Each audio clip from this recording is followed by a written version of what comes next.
The formula tin slipped from Imani's fingers and hit the kitchen counter with a hollow clang that echoed through the tiny apartment.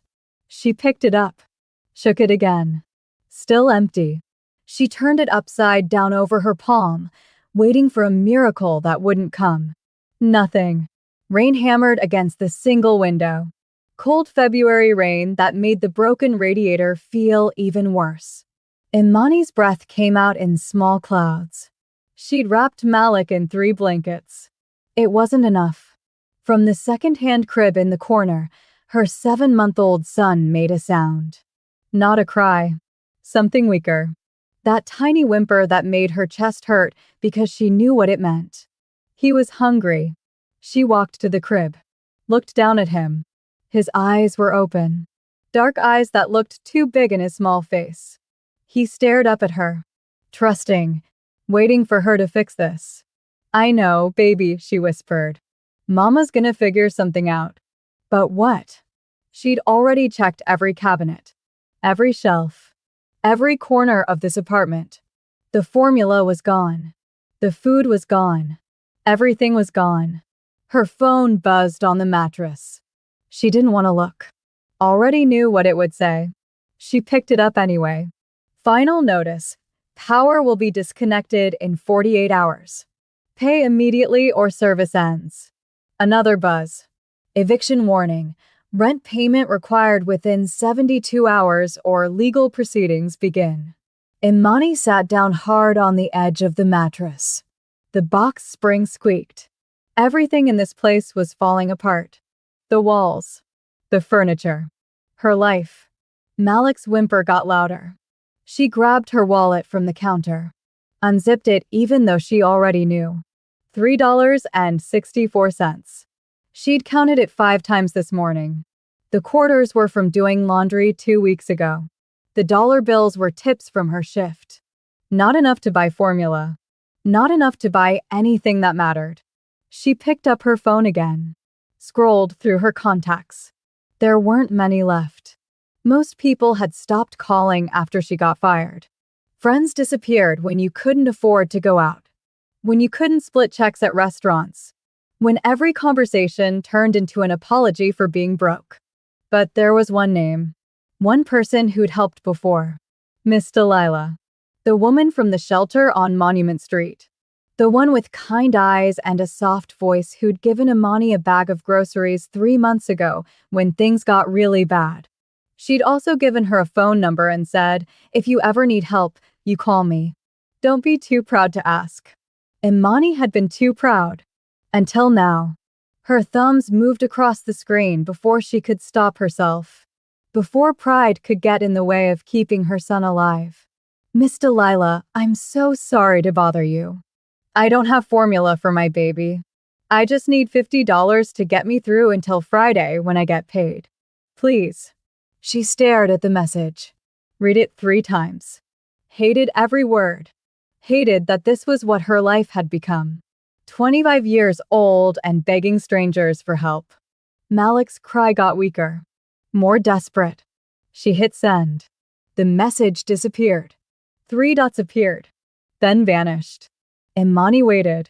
The dots didn't come back. Maybe Miss Delilah was busy. Maybe she'd seen the message and was figuring out how to say no gently. Maybe she'd finally realized that some people couldn't be saved. Imani got up, walked to the crib, picked up Malik. He was lighter than he should be.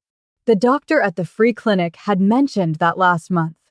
Had given her a concerned look and said something about monitoring his weight. As if Imani didn't know. As if she wasn't trying. She bounced him gently. Hummed a song her grandmother used to sing back when she still had a grandmother. Back when she still had family. Back when the world made sense. The rain kept falling. The apartment kept getting colder. Malik kept crying. And Imani kept hoping that somebody, somewhere, would answer. Across the city, on the 20th floor of a glass tower overlooking Baltimore's Inner Harbor, Seo Junho stood at the window with his hands clasped behind his back. The rain looked different from up here. Almost beautiful. Like something in a movie instead of the cold reality it was on the streets below. His office was all sharp edges and expensive materials. Glass desk, leather chairs, steel accents, no photos, no personal items, nothing that said a human being worked here. Just a space for business. Behind him, two men in black suits stood near the door. Silent. Still. Waiting for orders. They'd learned not to speak unless spoken to. Junho had trained them well over the years. Security monitors lined one wall, showing feeds from operations across 3 cities. Shipping docks. Warehouses. Money moving through accounts that didn't officially exist. The White Serpent Syndicate. His empire. Built from nothing over 15 years.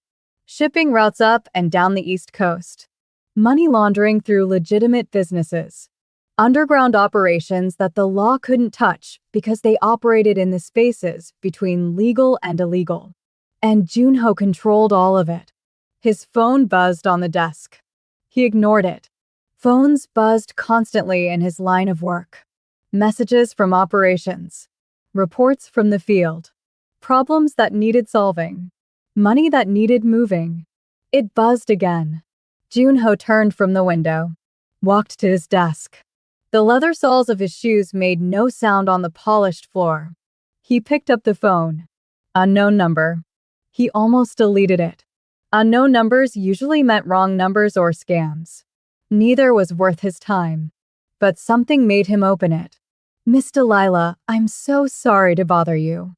I don't have formula for my baby. I just need $50 to get me through until Friday when I get paid. Please. Before the story begins, I want you to do something real quick. Like this video, not for me, but because this story deserves to be seen by more people. And subscribe right now, because this is not a one-part story. What happens later will connect to future episodes, and if you're not subscribed, you're going to miss the most important parts. Also, tell me in the comments where you're watching from. Because by the end of the story, you won't be the same person who started it. Junho read it once. Then again. Then a third time. The office suddenly felt smaller. The rain against the windows suddenly too loud. The past suddenly too close. He was 11 years old again. Standing in a cramped apartment in Busan. Watching his mother stare at an empty rice jar. Watching her cry because she'd worked 3 jobs that week and still couldn't feed her 2 sons. Watching her apologize like poverty was her fault. His younger brother Minjun had been sick with a fever that wouldn't break. They couldn't afford medicine. Couldn't afford a doctor. His mother had begged neighbors for help. Had called relatives who never answered. Had prayed to gods who stayed silent. Minjun died 2 weeks later in their apartment. In Junho's arms. 6 years old. Their mother followed him 6 months after that. Worked herself to death trying to keep Junho alive. Junho had been 12 when he buried her. 12 when he decided he'd never be that powerless again. Never be that poor. Never watch someone he cared about suffer because he didn't have enough. He stared at the message. A wrong number. A stranger's problem. Someone else's desperation. But also a mother begging for help that might not come. A hungry baby. A future that looked like his past. Sir, one of the men behind him spoke. Choi, early 30s. Korean American. Loyal. Smart. He'd been with Junho for 8 years. Trace this number, Junho said quietly. Choi pulled out a tablet. Sir, the number that just texted me. I want to know who it belongs to. Where they are. Everything. May I ask why? No. Choi's fingers moved across the screen. He had connections. People who could find information that didn't want to be found. It took him less than 5 minutes. Imani Carter. 25 years old. African American. Lives in East Baltimore near the Port District. Single mother. 1 child. Infant. Male. Junho's jaw tightened. Employment. Currently works night shift at a laundromat on Fayette Street. Before that, she was a shipping compliance analyst. Where? Choi scrolled. Atlantic Meridian Group. Worked there for 2 years. Fired 6 months ago. Everything stopped. Junho looked up sharply. Say that again. Atlantic Meridian Group. She was fired 6 months ago. No severance. Escorted out by security. All digital access revoked immediately. Atlantic Meridian Group. One of Junho's shipping companies. One of the fronts the White Serpent Syndicate used to move cargo through the port without attracting attention. Legal on paper. Less legal in practice. Someone who worked there. Someone who got fired. Someone who was now desperate and texting strangers for help. This wasn't a coincidence. Why was she fired? Junho asked. Choi scrolled more. Personnel file says budget cuts. But there's a flag on her termination. What kind of flag? The kind that means someone wanted her gone quietly. Junho walked back to the window. Stared down at the city. Somewhere down there, a mother was trying to feed her child. A mother who used to work for him. A mother who'd been fired for reasons that didn't add up. What else? No criminal record. No debt beyond normal bills. Before she was fired, she had good credit. Savings account. Paid rent on time. Then 6 months ago, everything collapsed. She's behind on everything now. Rent. Utilities. Medical bills for the baby. Family? None listed. Parents deceased. No siblings. No emergency contacts in her employment file. Alone. Broke. Desperate. Just like his mother had been. Junho made a decision. The kind that didn't make business sense. The kind that Choi would never understand. The kind that was probably stupid and definitely dangerous. Prepare the car, he said. Choi looked up. Sir, I'm going to see her. Sir, we have the meeting with the Baltimore suppliers in 2 hours. They've been waiting 3 weeks. Cancel it. Sir, if we cancel again, they might. Cancel it. Junho's voice was quiet. Cold. Reschedule for tomorrow. Tell them something came up. Choi knew better than to argue. Yes, sir. Should I come with you? You and 2 others. But you wait in the car. I go in alone. Sir, we don't know this neighborhood. It might not be safe. I'll be fine. At least let me run security on the building first. Make sure. Choi. Junho turned from the window. I'm going to help a woman feed her baby. I don't need tactical support for that. 20 minutes later, Junho was in the back of a black SUV. Choi drove. 2 other men sat in front. All of them armed. All of them confused about why the leader of the White Serpent Syndicate was driving into East Baltimore on a Tuesday afternoon to visit a woman he'd never met. Junho didn't explain. He never explained. The SUV pulled into a neighborhood that looked like the city had forgotten it existed. Boarded up windows. Graffiti on every surface. People on corners who watched the expensive car roll past with calculating eyes. They stopped in front of a building that leaned slightly to the left. 5 stories. Crumbling brick. A fire escape that looked ready to collapse. This is it, Choi said. Apartment 3C. Junho looked up at the building. 3rd floor. 1 window with a light on. Wait here, he said. Sir. Wait here. He got out. The rain hit him immediately. Cold. Relentless. He pulled his coat tighter and walked to the front door. It was unlocked. Broken lock. Anyone could walk in. Dangerous for a woman living alone with a baby. The stairs creaked under his weight. The hallways smelled like mildew and old food. Junho had grown up in places like this. Had sworn he'd never go back. But here he was. Apartment 3C was at the end of the hall. Paint peeling. Number hanging crooked. He knocked 3 times. Silence. Then footsteps. Light. Hesitant. Who is it? A woman's voice. Young. Scared. You sent a message asking for help, Junho said. Silence. Longer this time. I don't know you. No.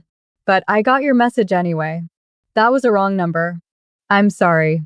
Please just go. I brought formula. He heard breathing on the other side of the door. Heard the baby crying. That weak, tired sound. How did you find me? She asked. Does it matter? Yes. Fair enough. Junho shifted the bags in his hands. He'd stopped at 3 stores on the way. Formula. Diapers. Baby food. Real food. Everything he could think of. Your message came to my phone. I traced the number. I came to help. That's all. That's not all. Nobody just shows up at a stranger's door with groceries. Not in this city. Smart. Cautious.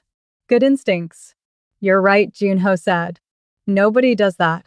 But I did. So you can either open this door and let me give you these bags, or I can leave them in the hallway and walk away. Your choice. The baby's crying got louder. The door cracked open. Chain still on. A slice of light spilled into the hall. Junho could see part of a face. Young. Black. Exhausted. Eyes that had seen too much too fast. He held up the bags. Formula. Diapers. Food. No strings attached. She stared at the bags. At him. At the bags again. Who are you? Someone who got your message. Someone who knows what it's like to go hungry. She closed the door. He heard the chain slide. Then the door opened fully. The woman standing there was smaller than he expected. Maybe 5'4". Thin. Too thin. Wearing sweatpants and an oversized shirt. Hair pulled back. No makeup. Just exhaustion written across her face. Behind her, the apartment was tiny. 1 room. Mattress on the floor. Crib in the corner. Kitchen that was barely a kitchen. Water stains on the ceiling. Cracks in the walls. Come in, she said quietly. Before someone sees you and decides to rob you. Junho stepped inside. She closed the door. Locked it. Chain back on. They stood there in awkward silence. The baby kept crying. Junho set the bags on the counter. Started unpacking. Formula first. 3 large cans. Then diapers. Then baby food. Then real food. Bread. Eggs. Milk. Chicken. Rice. The woman watched him. Didn't speak. Didn't move. When he was done, the counter was covered with more food than she'd probably seen in months. I don't understand, she finally said. You don't have to. Yes, I do. People don't just help. Not like this. Not without wanting something. Junho turned to face her. What's your son's name? She blinked. What? Your son. What's his name? Malik. How old? 7 months. Junho nodded. Looked at the crib. May I? He gestured to the formula. She hesitated. Then nodded. Junho opened a can. Found a bottle on the counter. Made it the way his mother had taught him 25 years ago. Water. Powder. Mix. Test the temperature. He handed it to her. She took it. Walked to the crib. Picked up Malik. Sat on the mattress. Started feeding him. The apartment went quiet except for the sound of the baby drinking. Desperate. Hungry. Alive. Junho stood by the window. Looked out at the rain. Thank you, she said quietly. Junho didn't turn around. You don't need to thank me. Yes, I do. No. You needed help. I helped. That's all. That's not all. You could have ignored the message. Could have blocked my number. Could have done nothing. But you came. Why? Junho was quiet for a long moment. Then he said, because someone should have come for my mother. And no one did. The words hung in the small apartment. The woman didn't respond. Just kept feeding her son. Junho turned from the window. What's your name? Imani. Imani. He tested the name. I'm Junho. Korean? Yes. You don't sound Korean. I've been here a long time. She almost smiled. You're not good at answering questions. No, I'm not. Malik finished the bottle. His eyes fluttered closed. Full belly. Safe. For now. Imani laid him back in the crib. Covered him with a thin blanket. Then she turned to Junho. Why are you really here? I told you. No. I heard what you told me. But that's not everything. Nobody drives to East Baltimore in the rain on a Tuesday to help a stranger. So why are you really here? Junho studied her. Smart. Perceptive. The kind of person who saw through lies. You used to work for Atlantic Meridian Group, he said. Her face went pale. How do you know that? I know a lot of things. Are you a cop? No. Then what? Someone who needs to know why you were fired. Imani took a step back. I don't understand. Your message came to me. I traced your number. Found out who you were. Found out where you worked. Found out you were fired 6 months ago. Junho took a step closer. I own Atlantic Meridian Group. The color drained from her face completely. You own it? Yes. Imani sat down on her mattress. Her hands were shaking. I don't understand. You own the company that fired me. And you came here to bring me groceries. Why? Because someone fired you. Someone who works for me. And I want to know why. It was budget cuts. That's what they said. I don't believe that. Why not? Because people who get fired for budget cuts get severance. Get recommendation letters. You got walked out by security. That's not budget cuts. That's someone who wanted you gone fast. Imani's hands were shaking harder now. I don't want trouble. I'm not trouble. Junho crouched down so they were eye level. Tell me why you were really fired. She stared at him. Scared. Confused. But also something else. Like maybe she'd been waiting to tell someone. Anyone. For 6 months. I started noticing things, she said quietly. Junho went very still. What kind of things? Discrepancies in the shipping records. Cargo weights that didn't match the listed contents. Containers that got rerouted to different warehouses. Digital records that didn't match the hard copies I was filing. And you reported this? To my supervisor, Roger Brennan. I showed him everything. Asked what I should do. He said he'd look into it. Said it was probably just clerical errors. And then you were fired. 1 week later, security showed up at my desk during lunch. Told me I was being let go effective immediately. Took my laptop. Took my badge. Took my access card.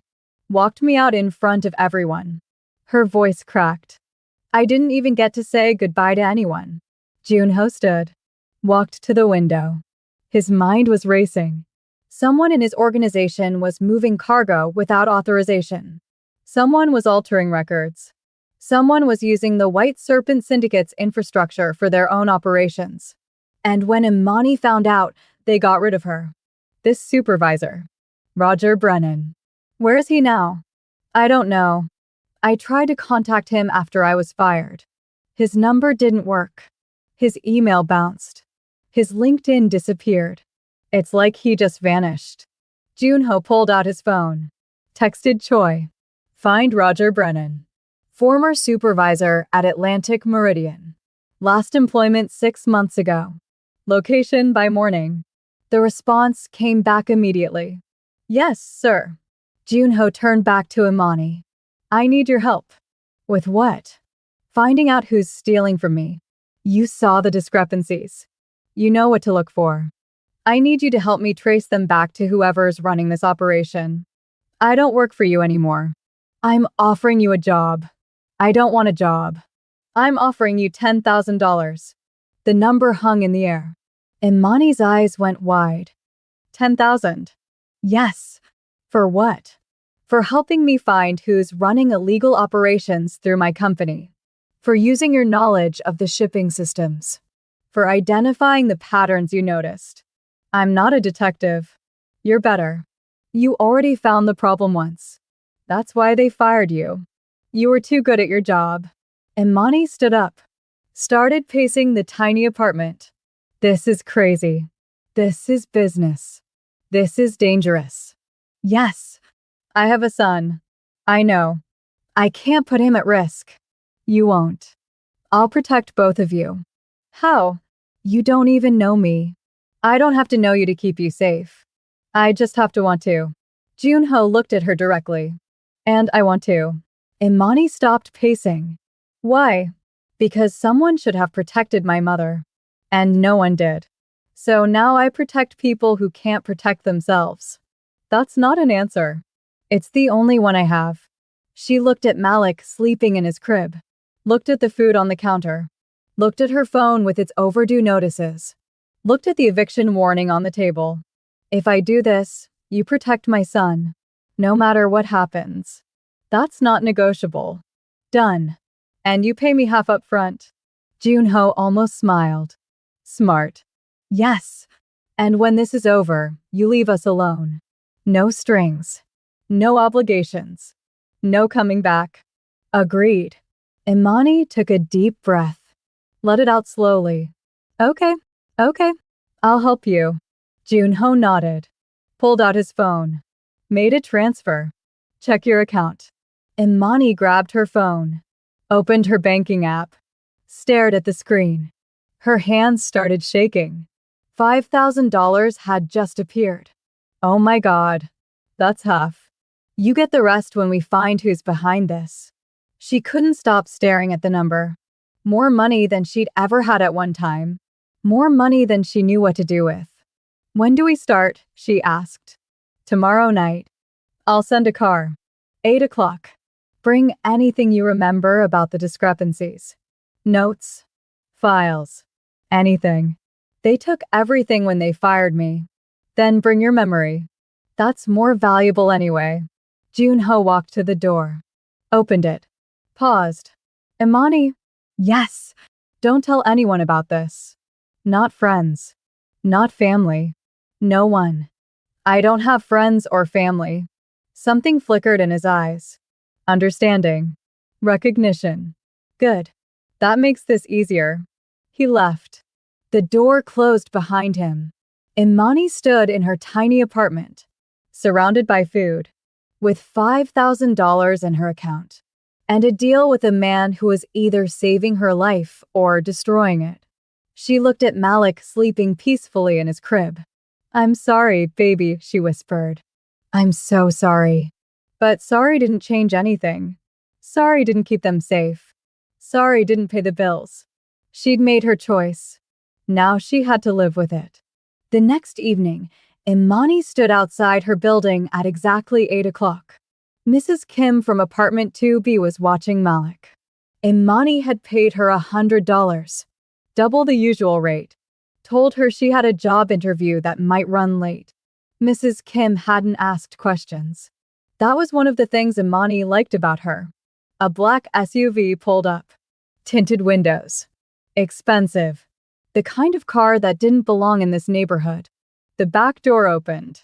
Junho sat in the rear seat wearing a dark suit. Get in. Imani climbed in. The door closed automatically. Locks clicked.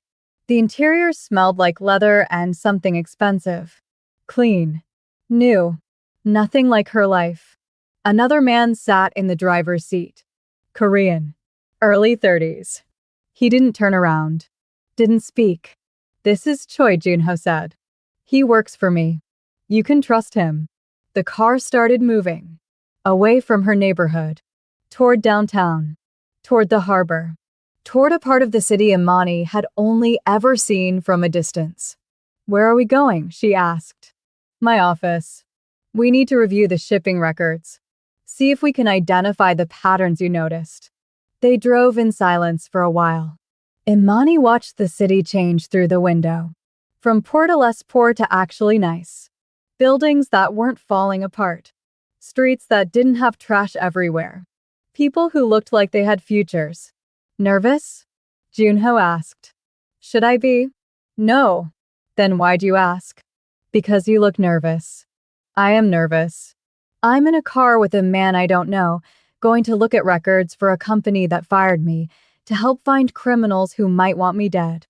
So yeah, I'm nervous. Junho's expression didn't change. Fair enough.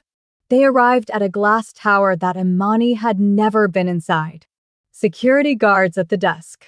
Marble floors. The kind of place where people made decisions that affected thousands of lives. The elevator took them to the 20th floor. All glass. All city lights. All power.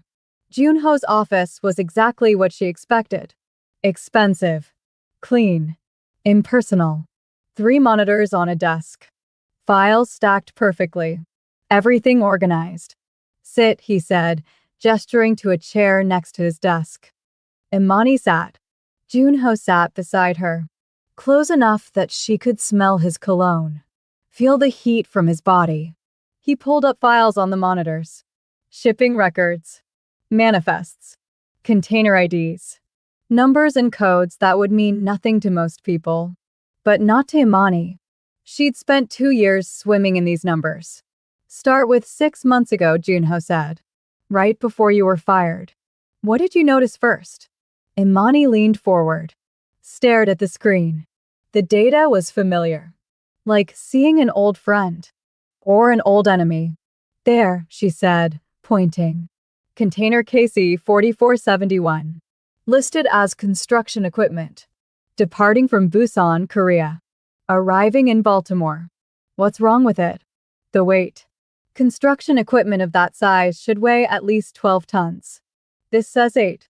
Junho clicked through more screens. It arrived in Baltimore on schedule. Then got rerouted 2 days later to a warehouse in Camden. Who authorized the reroute? Junho pulled up authorization logs. Stared at the screen. His jaw tightened. Roger Brennan. Your supervisor. Keep going. There are more. They worked for 2 hours. Finding containers. Tracing routes. Building a pattern. Imani pointed. Clicked. Explained. Junho listened. Asked questions. Made notes. At some point, coffee appeared. Choi had brought it without being asked. Set it down quietly. Left. You're good at this, Junho said. I was good at my job. Before I got fired for doing it. You got fired for being too good at it. Imani took a sip of coffee. Is that supposed to make me feel better? No. It's supposed to make you understand what happened. You found something you weren't supposed to find. So they removed you. They destroyed my life. Yes, they did. The honesty in his voice surprised her. No platitudes. No false comfort. Just acknowledgement. Why are you helping me? She asked. Junho was quiet for a moment. Then he said, because no one helped my mother. And I watched her die trying to survive. So now when I see someone drowning, I throw them a rope. Even if it's selfish. How is it selfish? Because it makes me feel less guilty about all the people I didn't save. Imani stared at him. This man with dead eyes and expensive suits who moved through the world like a shark. This man who'd shown up at her door with groceries. This man who was both dangerous and kind in ways that didn't make sense. You're not what I expected, she said. What did you expect? I don't know. Someone colder. Someone who cared less. I am cold. And I do care less. About most things. He looked at her. But not about everything. Their eyes met.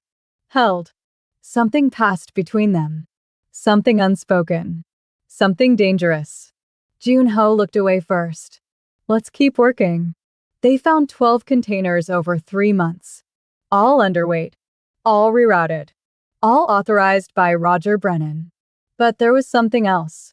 Something Imani hadn't noticed before because she'd never had access to the full system.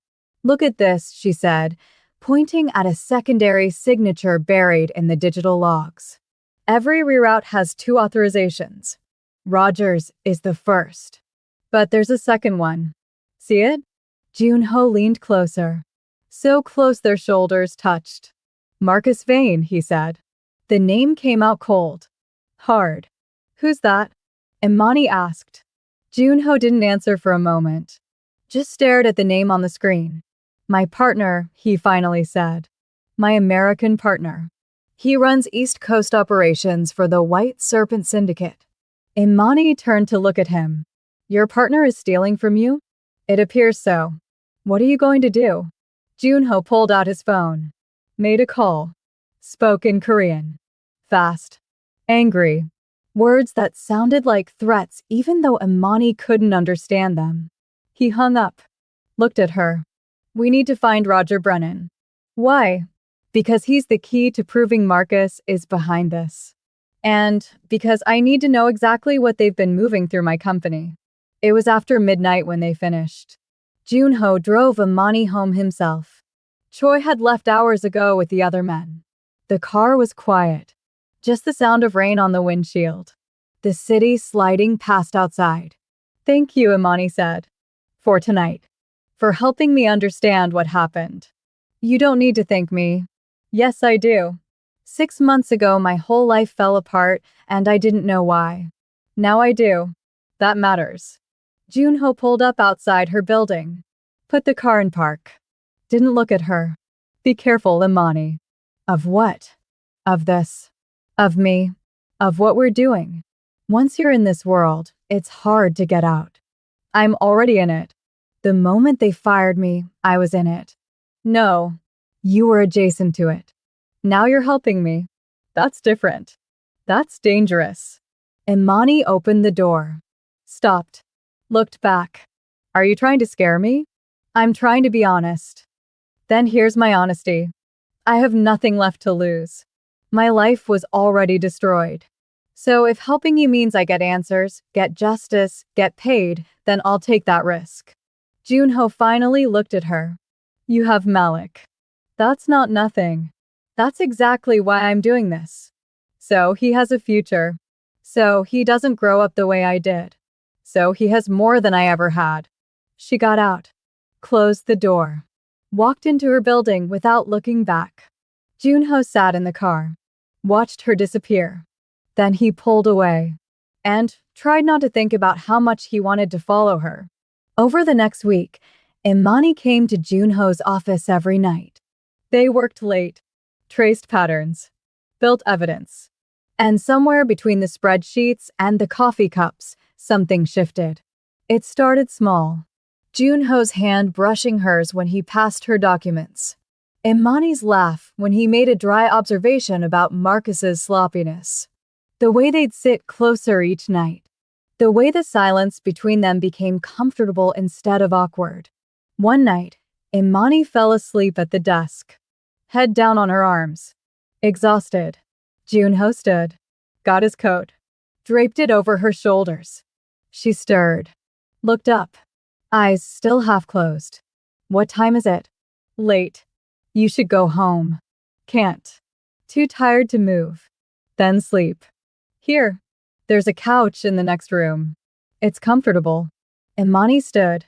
Swayed slightly. Junho caught her elbow. Easy. I'm fine. You're exhausted. Same thing. He led her to the next room. A small lounge area. Leather couch. Soft lighting. She collapsed onto it. Thank you, she mumbled. Junho grabbed a blanket from the closet. Covered her with it. Sleep. I'll wake you in a few hours. But he didn't wake her. He let her sleep until morning. And when she woke up, there was coffee on the table. Still hot. Fresh pastries from the bakery downstairs. And a note. You needed the rest. Take the car service home. J.H. Imani stared at the note. At the careful handwriting. At this small kindness from a man who claimed to be cold. And she felt something dangerous bloom in her chest. Another night, they were going through financial records. Tracing payments. Finding connections. This is tedious, Imani said. This is investigation. Same thing. Junho almost smiled. You sound like Choi. Is that a compliment? From me? Yes. Imani leaned back in her chair. Stretched. Tell me something. What? Something real. Something that's not about shipping manifests or cargo weights or criminal enterprise. Junho was quiet. Then he said, What do you want to know? I don't know. Something human. Something that reminds me you're not just a crime boss in an expensive suit. I am a crime boss in an expensive suit. You're also the man who made formula for my son. Who brought me groceries. Who's paying me to help you even though you could have just forced me to cooperate. Junho turned to face her. What do you want me to say? Tell me about your mother. The question landed between them. Heavy. Junho looked away. Why? Because you mentioned her the first night. And I've been wondering about her ever since. He was quiet for so long Imani thought he wouldn't answer. Then he said, she worked 3 jobs. Cleaning offices. Factory work. Selling things in the market. She never slept more than 4 hours a night. Never complained. Never asked for help. Why not? Pride. Fear. Culture. All of it. She thought asking for help meant she'd failed. So she kept working. Kept trying. Kept believing that if she just worked hard enough, everything would be okay. But it wasn't. No. My brother got sick. Pneumonia. We couldn't afford a doctor. She begged everyone she knew for money. No one helped. He died 2 weeks later. In our apartment. In my arms. Imani's throat tightened. I'm so sorry.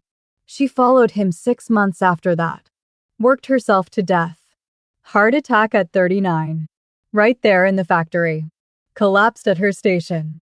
Was dead before anyone found her. How old were you? 12. 12. The age when childhood should still exist. When mothers should be invincible. When the world should still make sense. What did you do? Survived. That's what you do when there's no other choice. You survive. Imani reached across the desk. Took his hand. He didn't pull away. I'm glad you survived, she said quietly. So am I. Most days. They sat like that for a while. Hand in hand. 2 people who understood loss in ways most people never would. Then Junho pulled away gently. We should keep working. Yeah, we should. But something had changed. Some wall had come down. Some truth had been spoken. And neither of them could pretend it hadn't happened. Another night. Late. They were both tired. Both frustrated. The investigation was moving too slowly.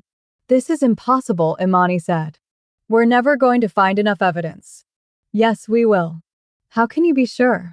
Because Marcus got sloppy. And sloppy people always leave trails. Imani rubbed her eyes. I'm too tired to think. Then don't think. Just look. That's not how brains work. Junho stood. Walked around the desk. Held out his hand. Come on. Where?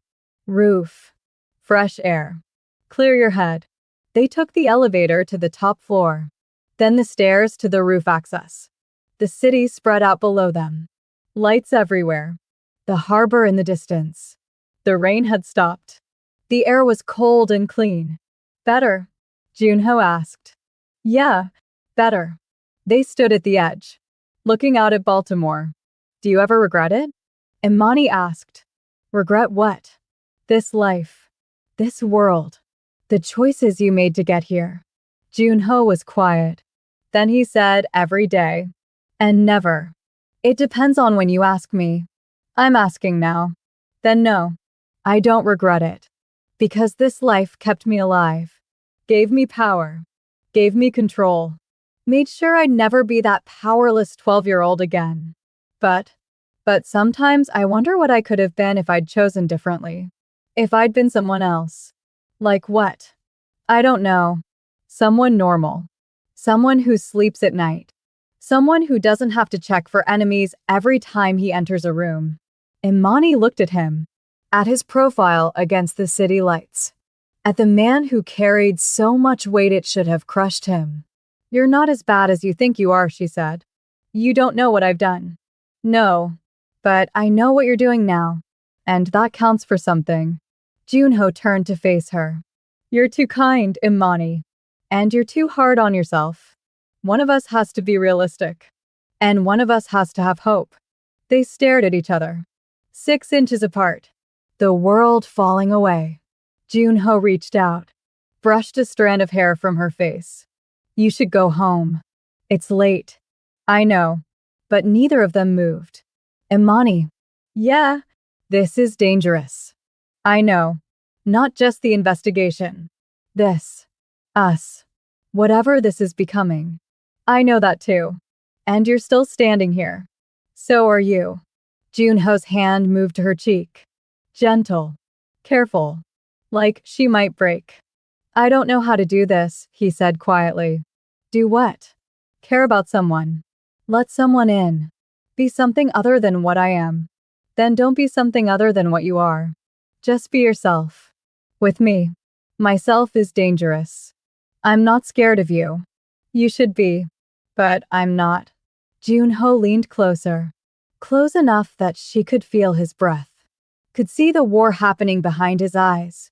If I do this, everything changes, he said. Things already changed.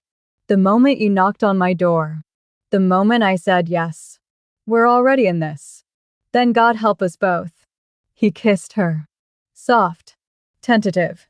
Like he'd forgotten how human contact worked. Like he was asking permission even though he'd already started. Imani kissed him back. Harder. Desperate. Like she needed proof he was real. Like she needed to feel something other than fear and exhaustion and the weight of surviving. When they pulled apart, they were both breathing hard. That was stupid, she said. Yes. We shouldn't do that again. No. But we will. Probably. She laughed. Actually laughed. For the first time in what felt like years. Junho smiled. Not the cold, calculated smile he used in meetings. But something real. Something genuine. Something human. Come on, he said. I'll take you home. They rode down in the elevator. Silent. But holding hands. And both of them knew. Whatever this was, whatever they were becoming, it was dangerous and stupid and inevitable. And neither of them could stop it. 3 days later, Choi found Roger Brennan. Fort Lauderdale, Florida. Living in a beachfront condo. Paid in cash.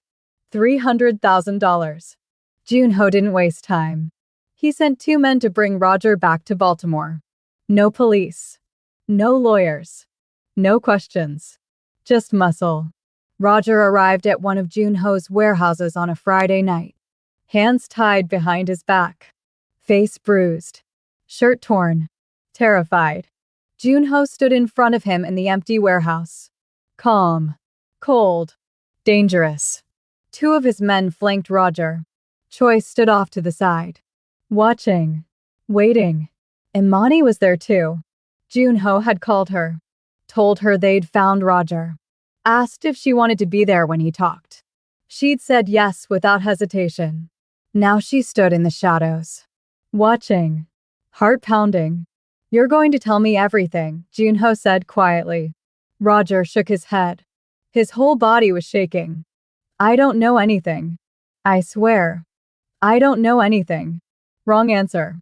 Junho nodded to one of his men. The man stepped forward. Grabbed Roger's right hand. Held it flat against the metal table. Wait. Wait. The man brought a hammer down. Not hard enough to break bones. Just hard enough to make Roger scream. Imani flinched. Her stomach turned. But she didn't look away.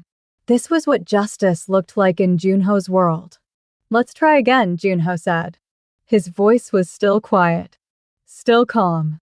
Who are you working for? Roger was crying now. Snot running down his face. Marcus. Marcus Vane. He paid me. He paid me to look the other way. Look the other way while what? While he moved shipments. Containers that weren't in the system. Cargo that wasn't listed. What kind of cargo? I don't know. He didn't tell me.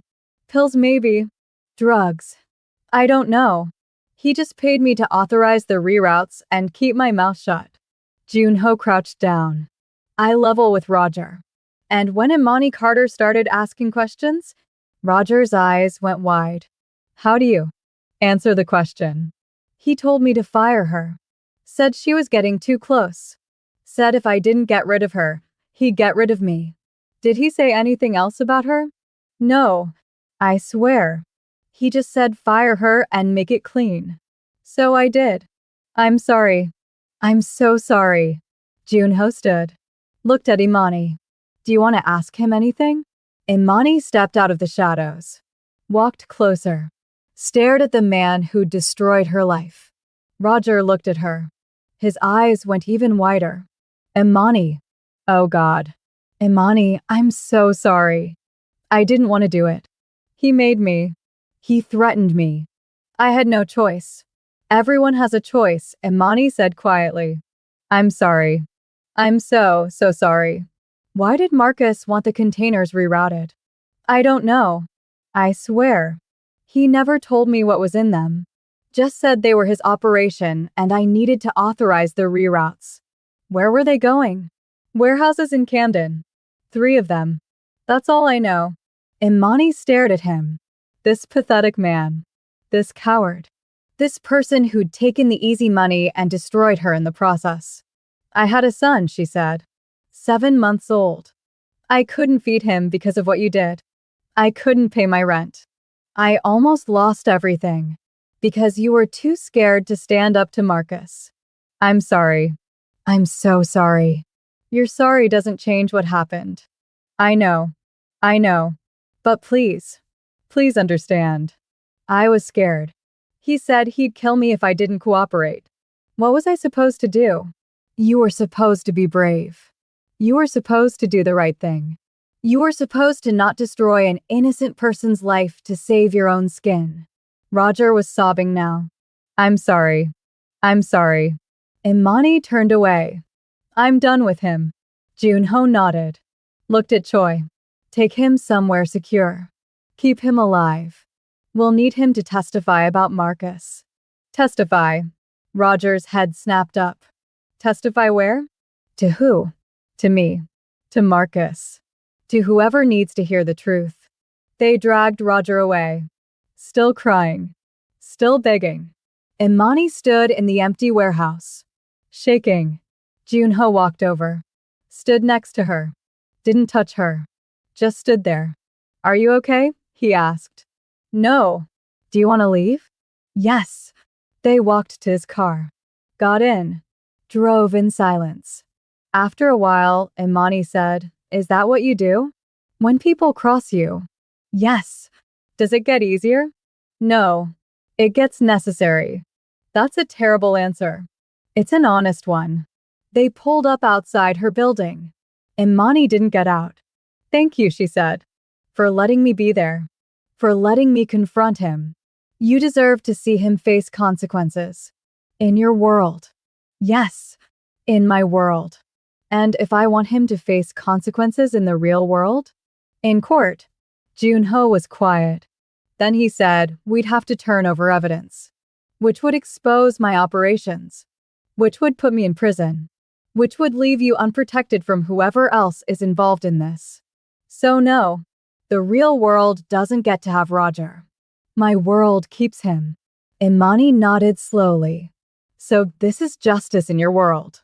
Yes. And I'm part of your world now. Yes. She got out of the car. Leaned back in through the window. I don't know if I can live with that, Junho. Then you should walk away. Before this gets worse. Before you're in too deep. What if I'm already in too deep? Then God help us both. She walked inside. Left him sitting there. And both of them knew. The point of no return had already passed. They just hadn't admitted it yet. The next night, Imani left the laundromat at 11:45. Her shift had been brutal.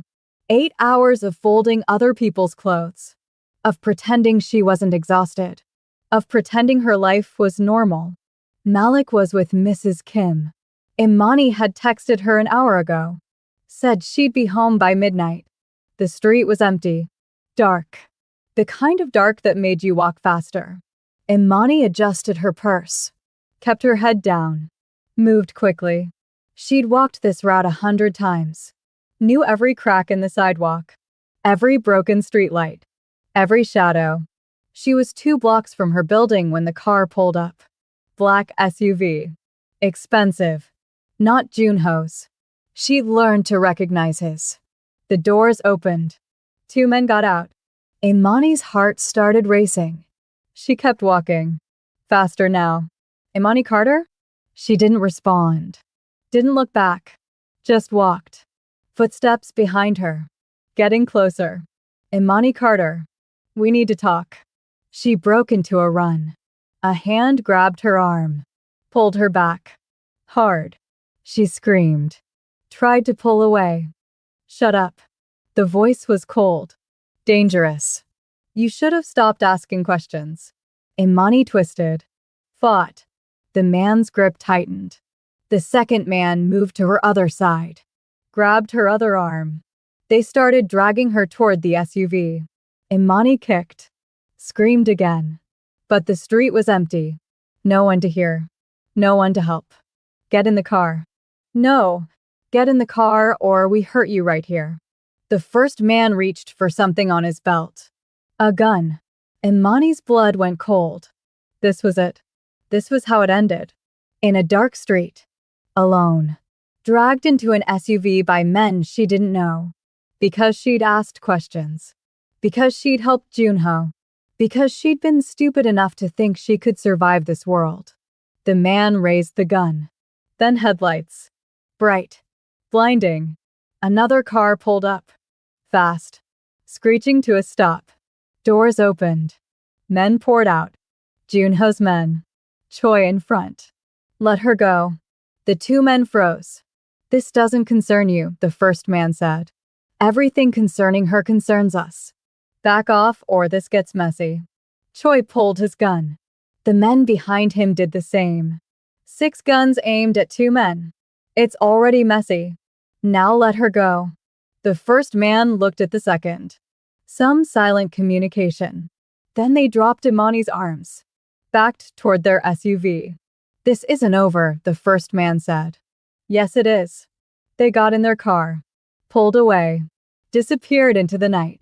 Imani stood there. Shaking. Her legs wouldn't hold her. She collapsed. Choi caught her. I've got you. You're safe. You're okay. But she wasn't okay.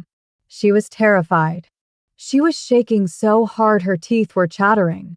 Another car pulled up. Junho got out. Ran to her. Imani. He grabbed her face. Made her look at him. Are you hurt? Did they hurt you? She couldn't speak. Couldn't think. Just stared at him. Imani. Talk to me. Are you hurt? No. I don't think so. Junho pulled her into his arms. Held her tight. She could feel him shaking too. Get her in the car, he said to Choi. Now. Get her somewhere safe. They helped her into Junho's car. He got in beside her. Choi drove. Imani couldn't stop shaking. Who were they? She finally asked. I don't know yet. But I will. They knew my name. They were waiting for me. I know. They came for me because of you. Because of this investigation. Because I helped you. Junho's jaw was tight. Yes. Oh God. Oh God, Malik. They know about me. They know about Malik. Malik is safe. I have men watching your building. They've been watching since the first night. He's safe. How did you know I was in trouble? I've had people following you every night after work. Making sure you got home safe. They called when they saw the SUV. I got here as fast as I could. Imani stared at him. You've been having me followed? I've been keeping you protected. There's a difference. You didn't tell me. Would you have agreed to it? No. Then that's why I didn't tell you. Imani wanted to be angry. Wanted to yell at him for invading her privacy. For making decisions without her permission. But she couldn't. Because he'd just saved her life. Thank you, she whispered.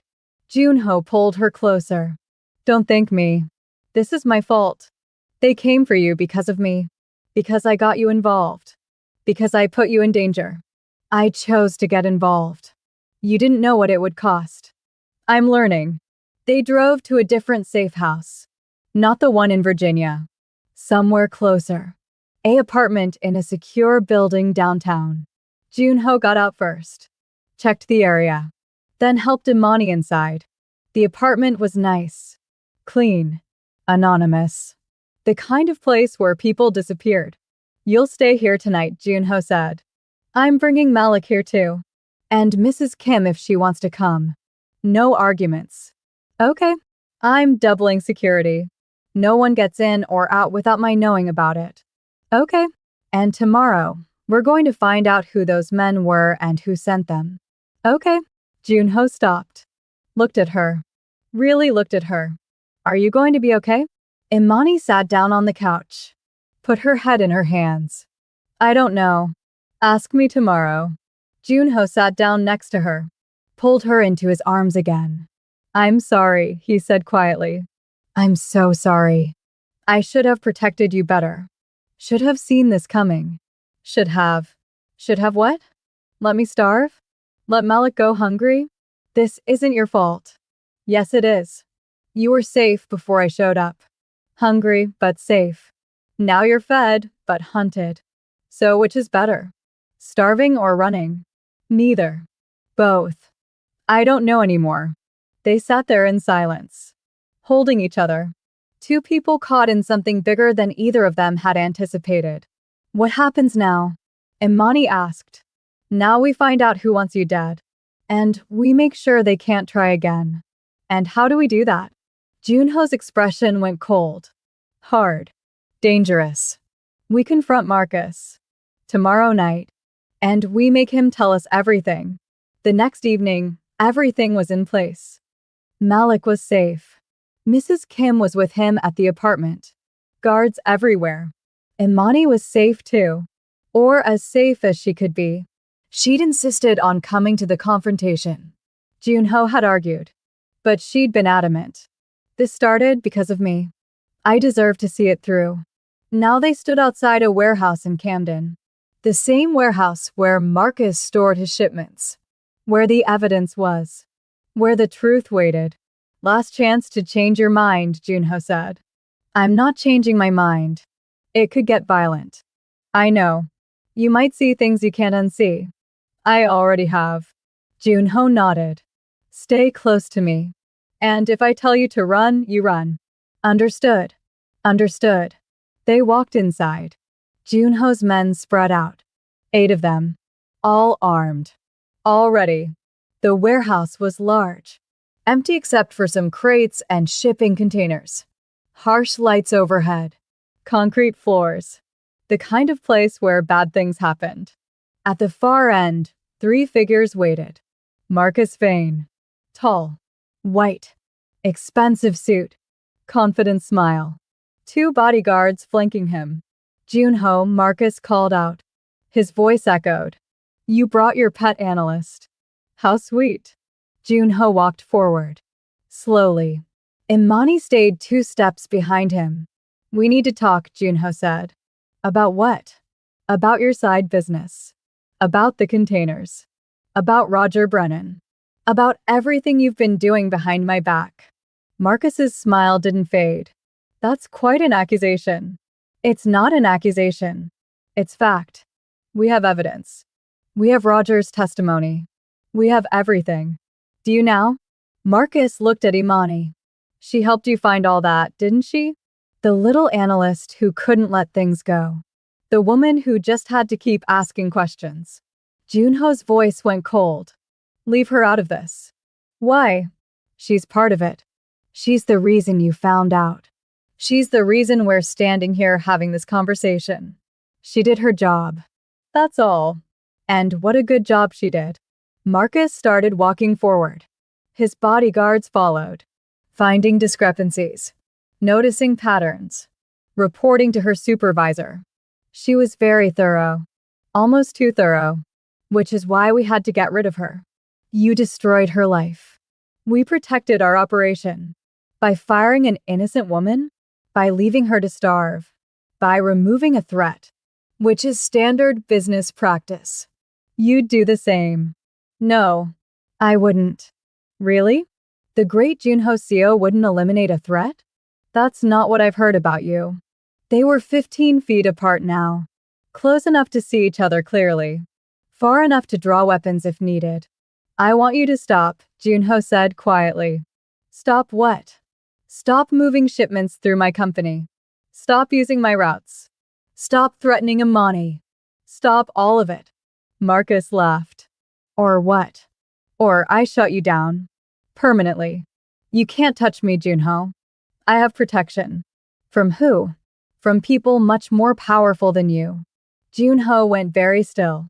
What people? Marcus's smile widened. You really want to know? Yes. Fine. Marcus gestured to Imani. Come here, sweetheart. Come stand where I can see you properly. Stay where you are, Junho said to Imani. I just want to see her up close. The woman who caused all this trouble. The woman who couldn't mind her own business. The woman who's about to learn what happens when you cross the wrong people. Junho pulled his gun, pointed it at Marcus. Say another word about her and I'll shoot you right here. No, you won't. Because then you'll never learn the truth. Never find out who's really behind this. Never understand just how deep this goes. Junho's finger tightened on the trigger. Tell me. Tell you what? Who you're working for? Who's protecting you? Who's behind this operation? Marcus looked at Imani, then back at Junho. You really care about her, don't you? The great Junho Seo, leader of the White Serpent Syndicate, actually cares about someone. How unexpected. How human. Answer the question. Fine. I'll tell you. But first, he pulled out his phone, showed it to Junho. You should see this. Junho looked at the screen.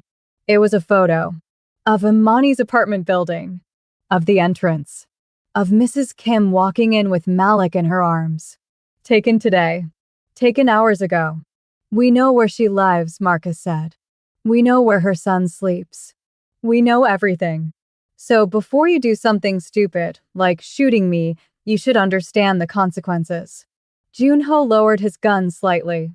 You touch him and what? You'll kill me? Too late. The orders are already given. Touch me, and my people will visit that building tonight. We'll make sure that single mother and her baby disappear. We'll make you watch while we destroy the only thing you care about.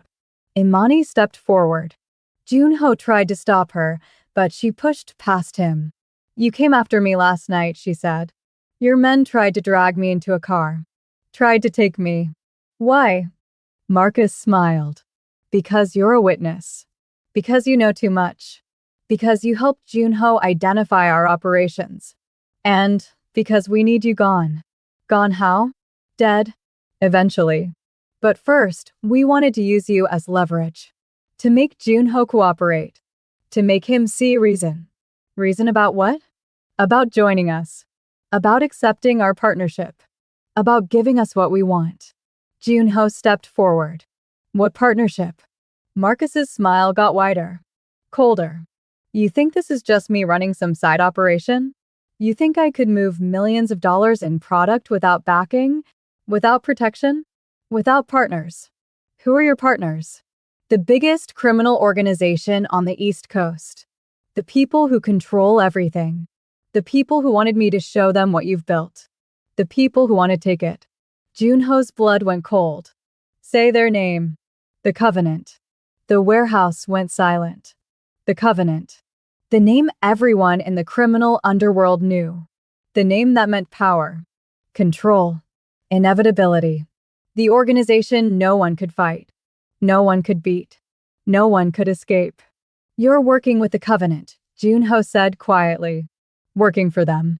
There's a difference. They approached me 6 months ago. Showed interest in your operation. Your routes. Your infrastructure. They wanted in. So I showed them what you'd built. Showed them how profitable it could be. They loved it. And they sent you to steal from me. They sent me to prove concept.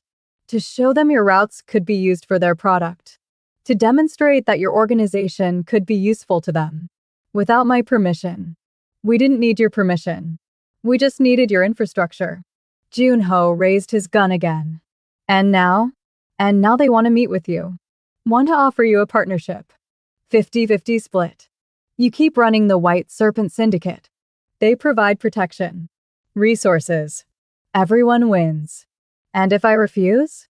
Then they take your operation by force. But first they'll destroy everyone you care about. Starting with her. Marcus pointed at Imani. Imani felt sick. This was bigger than Marcus. Bigger than stolen shipments. Bigger than anything she'd imagined. This was about control. About power.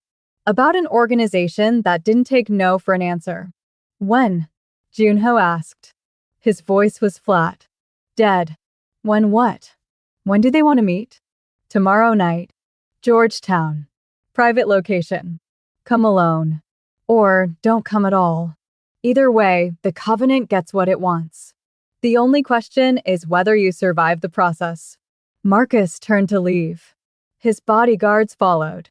At the door, he stopped. Looked back. Oh, and Junho? Bring the girl. They want to meet her too. Want to see the woman who's been helping you. Want to decide whether she lives or dies. Sleep well. He left. The warehouse door slammed shut. Silence. Junho stood there, gun still raised, staring at nothing.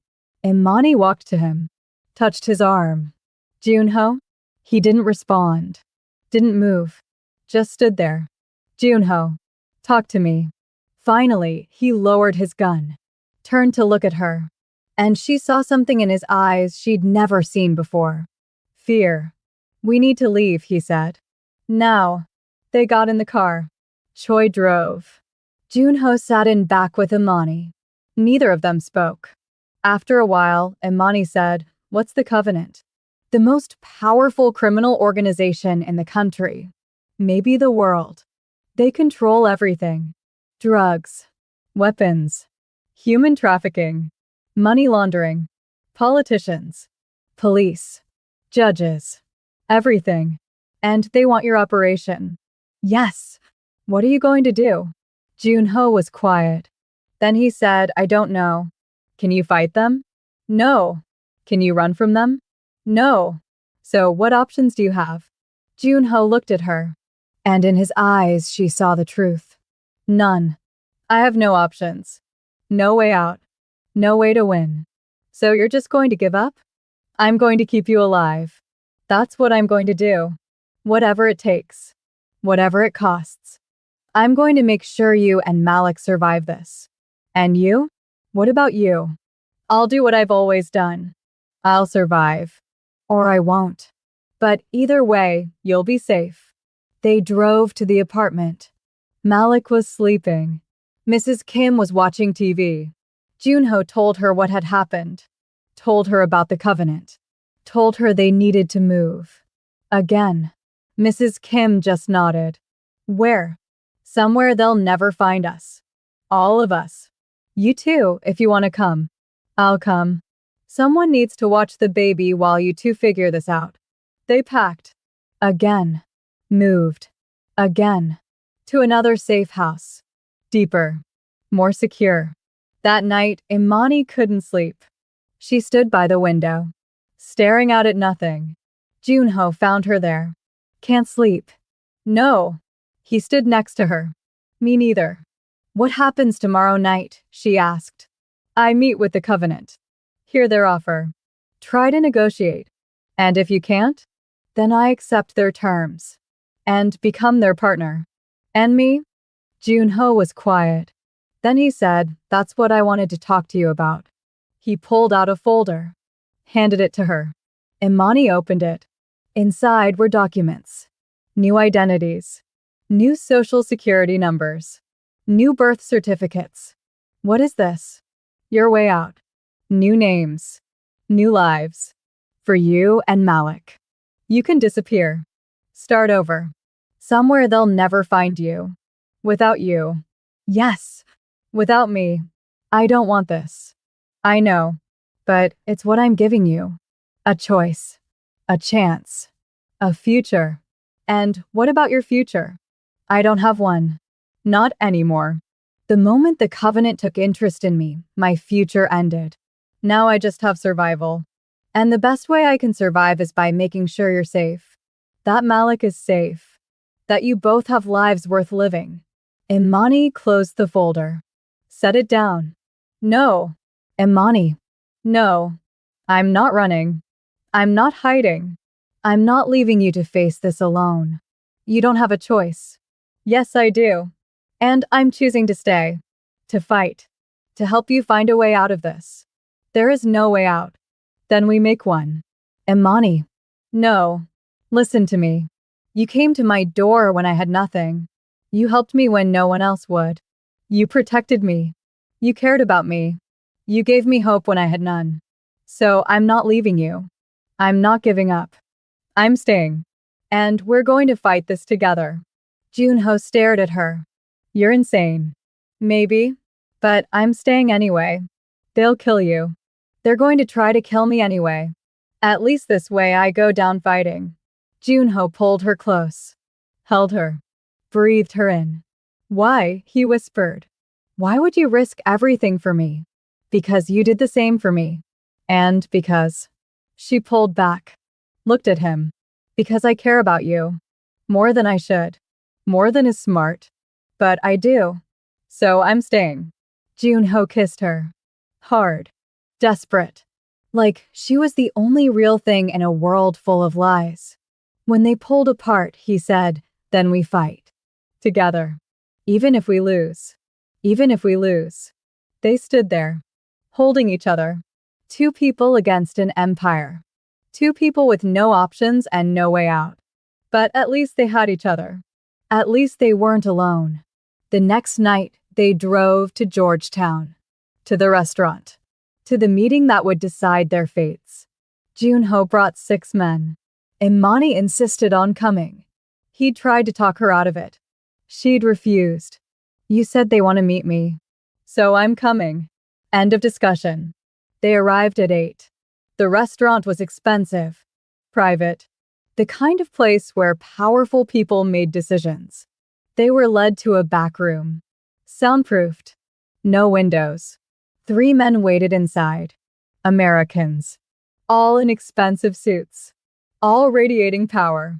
The man in the center was older. 50s. Gray hair. Dead eyes. Junho Seo, he said. And you must be Imani Carter. We've heard a lot about you. Junho stepped forward. Imani stayed close behind him. You're the Covenant. We represent the Covenant. My name is Vincent Shaw. I handle East Coast operations. What do you want? Shaw smiled. Straight to business. I like that. We want a partnership. 50-50 split on all operations. You keep running the White Serpent Syndicate. We provide protection, resources, connections throughout the country. And if I refuse, then we take your operation by force. But first we make sure you understand what refusal costs. We start with the people you care about. He looked at Imani. Like your pretty analyst here. And her son. Junho's hand moved his gun. I wouldn't, Shaw said. You shoot me and your people get a visit tonight. The mother. The baby. Both gone. Is that what you want? Junho lowered his hand. What do you want from Imani? Nothing. She's just insurance. Proof that we know everything about you. Everyone you care about. Everyone who could be leveraged against you. She's not part of this. She became part of this the moment she helped you identify our operations. Now she's a witness. A threat. Someone who knows too much. So what? You kill her. Shaw smiled. Only if we have to. If you cooperate, she lives. She gets a new identity. A new life. Somewhere safe. Somewhere we'll never touch her. All you have to do is say yes. Junho looked at Imani. At her face. At the fear she was trying to hide. Then he looked at Shaw. I need time to think about this. You have 24 hours. Tomorrow night. Same time. Same place. You give us your answer. And if the answer is no. Shaw stood. Well, let's hope it's not no. He walked out. The other men followed. Junho and Imani stood alone in the room. What are you going to do? She asked. Junho was quiet for a long time. Then he said, I'm going to say yes. What? I'm going to accept their offer. Become their partner.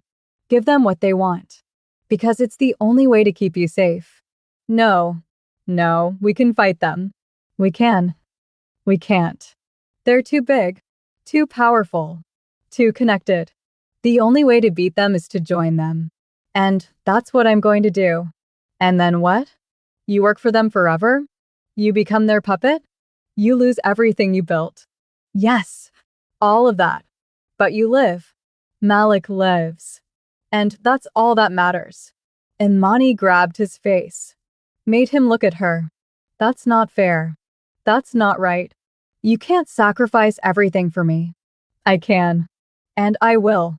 Because from now on, your life belongs to my world. And my world doesn't let people leave. The words hung in the air. Heavy. Final. True. Imani stared at him. Understanding dawning. Horror settling in. What do you mean? Junho's expression was cold. Dead. Like something inside him had broken. I mean, you're part of this now. Part of my world. Part of the criminal underworld. You can never go back to normal. Can never have a regular life. Can never escape what we've done. What we've become. You're in this forever. Just like me. And there's no way out. No. No, that can't be true. We can find a way. We can. There is no way.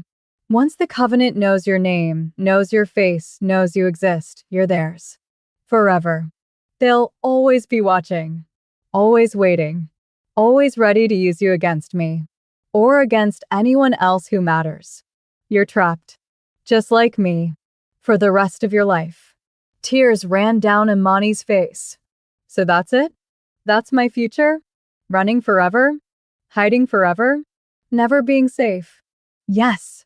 And Malik? What kind of life does he have? Whatever life I can protect for him. Which isn't much. But it's better than being dead. Imani pulled away. This is insane. This is survival. This is the world we live in now. This is what happens when you help someone like me. When you ask questions you shouldn't ask. When you see things you shouldn't see. You become marked. Forever. I didn't know. I know. And I'm sorry. I'm so sorry. But it doesn't change anything. From now on, your life belongs to my world. And my world doesn't let people leave. If you made it this far, you're officially part of this story now. Like this video if you want part 2. Subscribe so you don't miss what happens next, because the next chapter is even darker than this one. And I need you to answer this in the comments. Should she stay with him and enter the Mafia world? Or should she run before it's too late? Share this story with someone who loves intense dramas. Because trust me, this story is just getting started.